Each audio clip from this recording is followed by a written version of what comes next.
والشمس وضحاها والقمر إذا تلاها والنهار إذا جلاها والليل إذا يغشاها والسماء وما بناها والأرض وما طحاها ونفس وما سواها فألهمها فجورها وتقواها قد أفلح من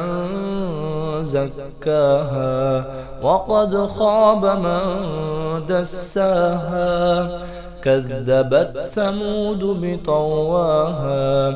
إذ انبعث أشقاها فقال لهم رسول الله ناقة الله وسقياها